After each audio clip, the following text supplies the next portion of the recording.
Bless up, bless up, bless all the way up. It's your boy Change Agent Cooper. Make sure you like this channel, subscribe to this channel, and click the bell for notifications so you can be alerted when this content is coming out. I got a lot to say and I'm gonna say it. I got a lot of experience, strength, and hope, and I'm gonna share it.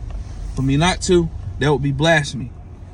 This is the day. It is January the 15th. It is Dr. Martin Luther King Day. This is the day that we acknowledge Dr. Martin Luther King Jr. for all of the work that he did, kingdom building, standing for what's right, standing up, fighting for the oppressed, fighting for justice. You did.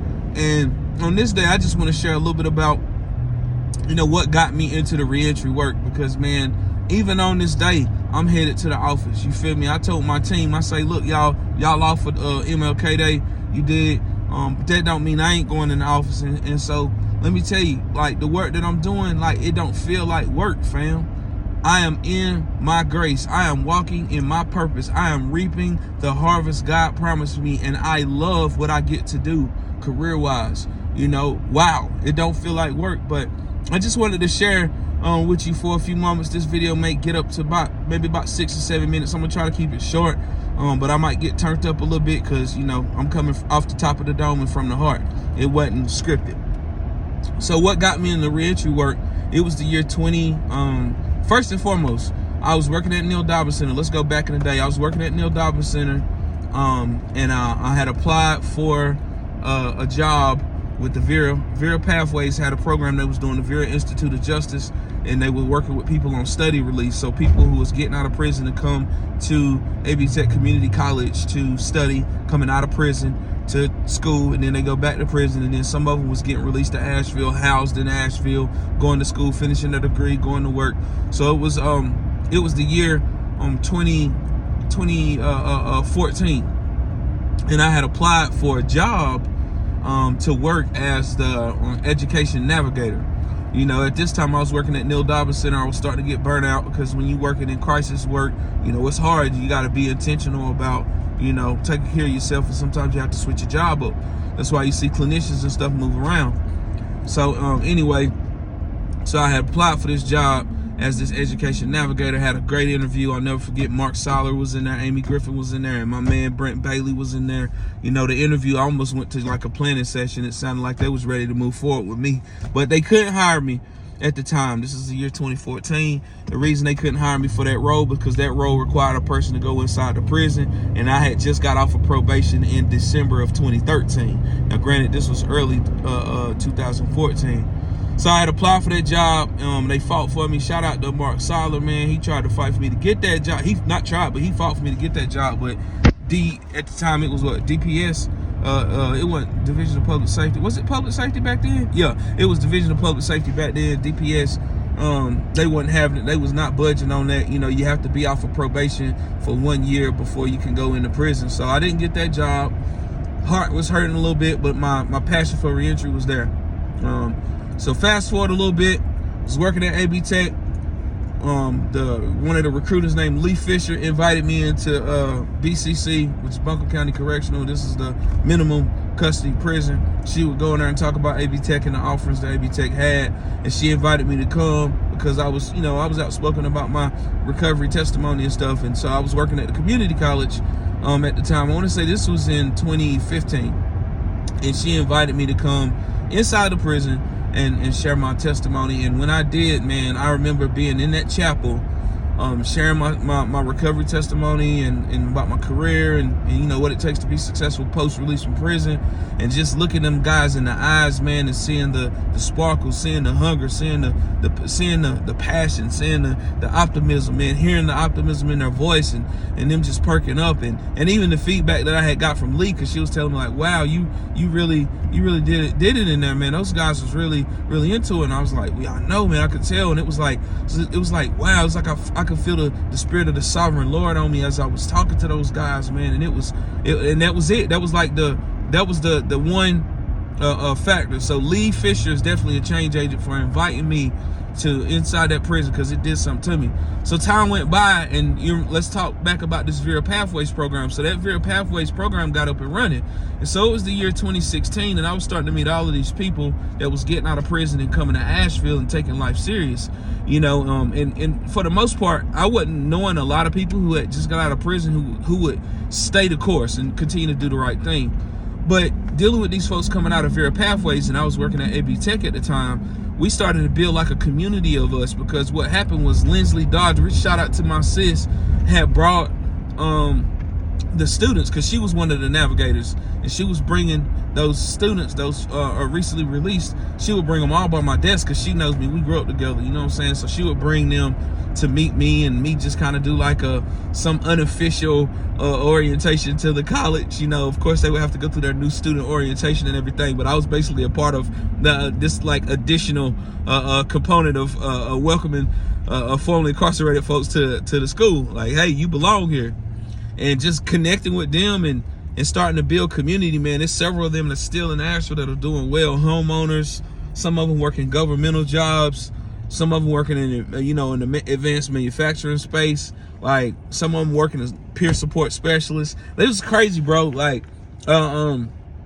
just a community that was built from that back in 2016 up even till now. Like several of them are now really close to me. Like I'll name drop one. Hightower, is one, and he's on the board for Operation Gateway, and me and him connected back then, and it was so rewarding for me whenever I was connecting with these people, they had just got out, because it meant something to me, because I knew that they understood my struggle and I understood their struggle, and it was an iron sharpens iron kind of thing, you did.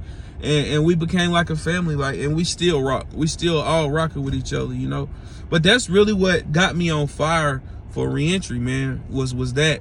And with some of those, the ones that was in the Vera Pathways program, the advocacy component of it kicked in, because I spoke on a panel. They had at AB Tech Community College, they had a panel about banning the box. So the YWCA had put on a Stand Against Racism event. They do those events at AB Tech, and I was on a panel talking about banning the box, and at that time was when I connected with Mission Hospital, because they was very vocal about banning the box. And I remember following up with them, after being on that panel, and the relationship with them continued to go. And I was, glory be to God, I was able to get some of those formerly incarcerated folks into jobs at Mission, and like I say, man, that right there in itself was another piece that set me on fire for reentry, because like there's no better feeling than helping somebody get a job, man. That's one of the best feelings. Oh my God, like when you really had something to do with making sure a person gets a job to provide for themselves, and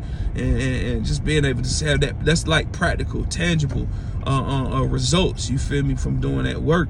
And so all of this was going on, man. This is what was going on between the years of like I say, going back to 2015 up until present day, and what got me to creating a reentry organization was, while I was working at AB Tech helping these formerly incarcerated people, I'd say around the years of 2016 and 2017, there were people who was watching me. I didn't know people was watching me, but people was watching me. I was just doing my thing, loving the Lord, loving helping people, building community with these formerly incarcerated people, my peoples, you did. And people was watching me. I got recruited into a job. Shout out to Michael Carter. He recruited me into a job. It was like a temporary grant-funded position, innovative. It was like an innovation grant from the Department of Commerce, and I was in this role, and they housed me in the Justice Resource Center.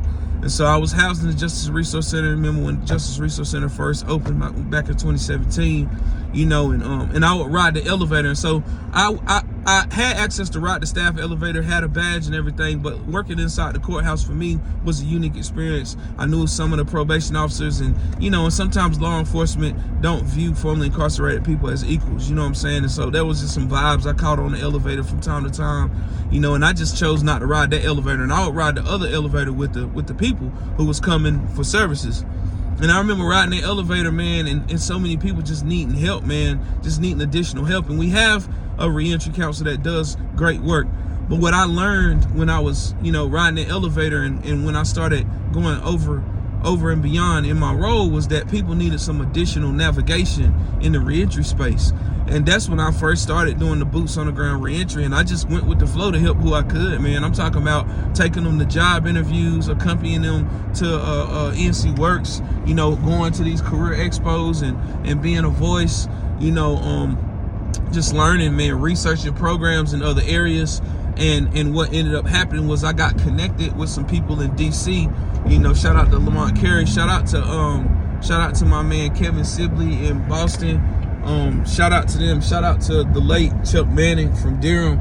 You know, I was researching programs, and these guys make time for me, man. They ain't even know me like that, and they make time for me to kind of like give me the game with the reentry, because they were already familiar with reentry programs. They was already running reentry programs and had a blueprint. And the things that they taught me, you know, like pre-release engagement, you know, making sure they have cell phones, this kind of stuff. This started in 2018, you feel me? Making sure people have cell phones and making sure, you know, first appointments, transportation to, you know, like first appointments, relationship building in vehicles and stuff like that, you know. And it just started to click. So from the years that I worked in the Justice Resource Center, 2017 up until 2020, is when I really started to understand like that I had a niche. There was a niche in the reentry space, and I ended up starting an organization. You know, I ended up starting an organization, founded Operation Gateway, and recruited some board members, you know, to be willing to join me. They all believed in the vision because they had seen me. A lot of them originating board members had seen me doing the work before I was getting paid to do it. You know, and they knew I was passionate about it. I always been a voice about it. You did. And founded an organization, Operation Gateway, 501c3 status as of January 2022. And now we're existing, man, and we doing this work, man. Our mission is to decrease recidivism by addressing the social determinants of health of returning citizens. You know, and I'm lit. Today is Dr. Martin Luther King Day, you dig, and I'm working. I'm headed to the office. I could have took the day off, but you know, I believe that Dr. Martin Luther King will be proud of me and the work that I'm doing today on his day. You dig? I'm about to meet with a person that's new to the reentry space, that's needing some pointers and some trainings, and you know, just trying to get acquainted and doing the reentry work. I'm meeting with her, and I know her from back in the day. Proud of her testimony. And then after that, you know, I'm gonna be working on a grant from the county, strategic partnerships grant. And then after that, I'm gonna be meeting with a former client, right? This is a former workforce client who is not a client anymore, you dig? And I'm gonna be meeting with him because he's just needing to vent, you know, and needing to connect with somebody. And a lot of times in doing this work, we end up being like one of people's strongest supporters or safest people to go to talk about their issues. So I made time for my brother on Dr. Martin Luther King Day. Then I'm going to a recovery meeting from 1 to 2. And then I'm going to do an in-reach with a guy who's currently in treatment, who just got out of prison not too long ago, and going to doing an individualized reentry plan with him. And that's what my day gonna look like, you dig? And then I'm having dinner with my pastor tonight. So shout out to Dr. Martin Luther King. I'm sure he will be proud of the day that I have ahead of me. And you know, shout out to y'all for sticking with this long video, because I wasn't planning on the video being this long. You know, I'm gonna put a little warning in the description. This video is longer than usual, and I am gonna try to do another one and get the video shorter than 13 minutes. I knew I was gonna get fired up, but I'm gonna try to do another one in the near future and try to fit it in like 5 minutes or less, just so y'all can see like where my passion for reentry come from and how I landed here, how Operation Gateway started, and why Operation Gateway started. My name is Change Agent Cooper. I'm not the answer, but I'm for sure the alternative. Bless up. And just for those that don't know, this in sign language means I love you. May your actions show that you love the people that you love. May your actions. Let's go.